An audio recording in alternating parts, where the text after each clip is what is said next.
All right, hello everyone. Can you hear me? Yes, yes? Okay, well, thanks for joining. I know we're all really tired of working from home. I know I am, but we all have to do our part to stop COVID-19 here in Mongolia. We need to make our plans for our New Year's greeting, and the ambassador asked me to put together this virtual meeting to talk about our highlights for the year. I know for me, going to the countryside with our MASA alumni and our Education USA team to promote education in the United States, that was certainly a highlight for me. Ambassador, are you there? Can you hear me? Oh yeah, I can hear you. Thanks, Greg. And thanks to everybody for being here today. I know this seems like one big blur of a year and of a week, but today really is meeting day, not a blurs day, so I'm glad we're having this meeting today. So we really did have a very busy year in 2020, and I know, therefore, there's a lot to include in our video. So let me ask all of you, please, if you can give us some ideas on what we should be including in our greetings this year. Maybe we'll start with econ, the economics section. Баярлаа. Сайн байцгаана. We are very proud of the assistance that we offered this year in helping Mongolia build up the anti-money laundering capacity to earn its way off of the gray list. In just 1 year, basically record time, the government built an impressive regulatory and law enforcement infrastructure to fight financial crimes. There are three main ways we helped. Number one, a full-time financial crimes advisor posted within the Mongolian government to build supervisory, analytic, and regulatory capacity. Number two, we supported a sophisticated computer package known as Go-AML that substantially expands the government's ability to catch suspicious transactions and criminals. And number three, we helped coordinate donor assistance. We, the United States and Mongolia together, still have a lot of work to do ahead of the 2023 review to ensure Mongolia stays off the gray list. So of course we plan to continue our strong strategic partnership in the years ahead. Баярлаа. Oh, so that's great. Those are great ideas, Ben. Let's definitely include that. Public affairs, how about you guys? I can't hear you. Can you unmute? How about now? Oh, I can Yes? hear you now. That's great. I can hear you. Okay, great. So, Ambassador, we had a really busy year.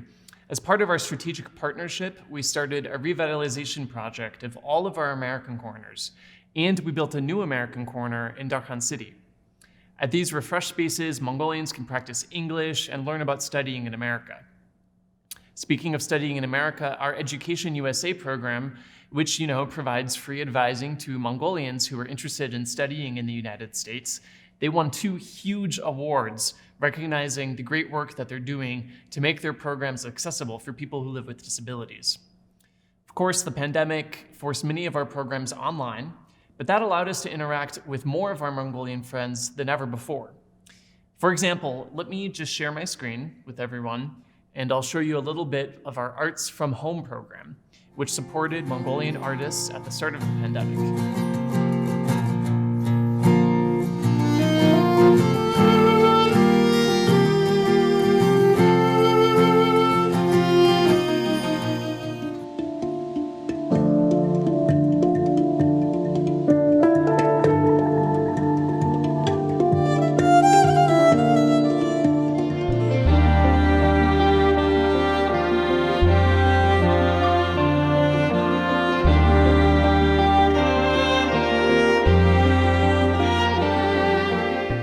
It was also the 10th anniversary of the Government of Mongolia-sponsored Fulbright Foreign Student Program.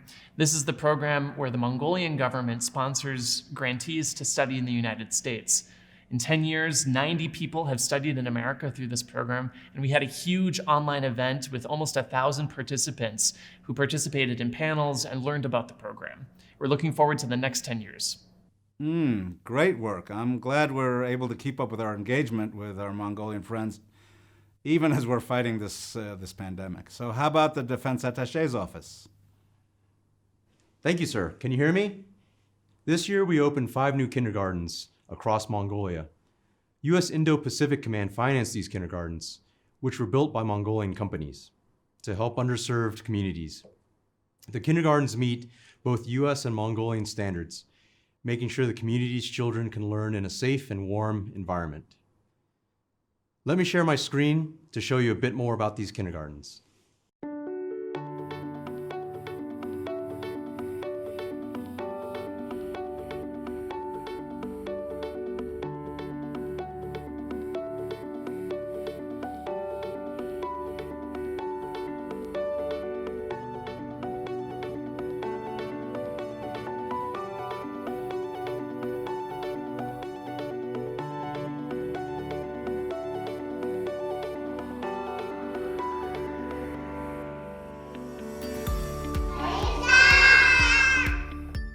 Oh, thanks. That was really great. Opening of those kindergartens, that was really fun and memorable, and those kids were a lot of fun to be with. So how about you, political section? What do you have for us? Can you hear me? Yes, we got it. We hear you. We had a very busy year on the political front. I'm going to share my screen too, to show you some photos.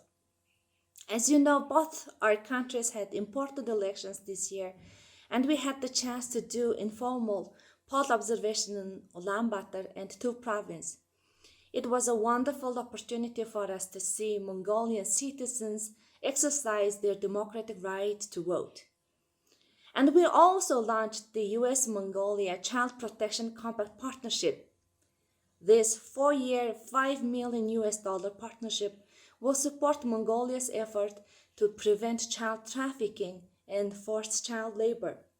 And finally, another highlight from us was a trip to Hindi province, where we visited a beautiful monastery, met with provincial and zone-level leaders, discussed religious freedom with members of the religious community, talked about the challenges facing rural women with civil society, and got to visit Kukhnor, where Chinggis Khan was given his title. Thank you. That was really one of the most memorable things of the year, truly. That's great stuff. So over to you, MCC.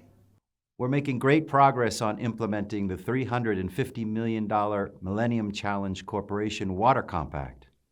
This project, as you know, Ambassador, will expand Ulaanbaatar's water supply, which, without urgent action, would be depleted in a matter of years. This year, we've completed the designs, and together with our Mongolian partners, are working to bring the latest water technology to Ulaanbaatar.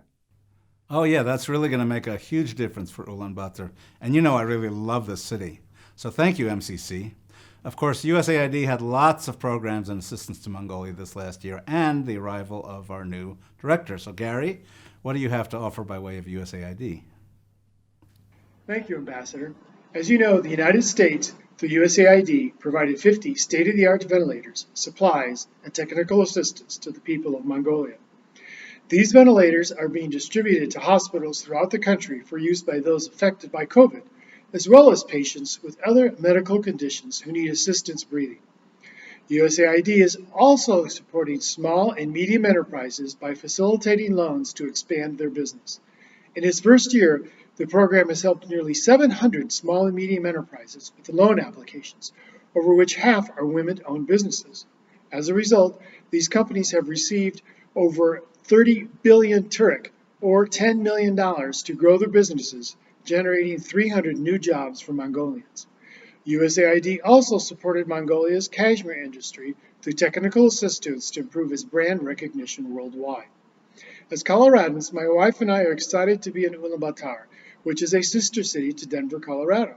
In the spirit of that relationship, we look forward to meeting many Mongolians and developing many new friendships. We're really excited to have 2 new American officers at USAID. Okay, last but not least, over to our health unit.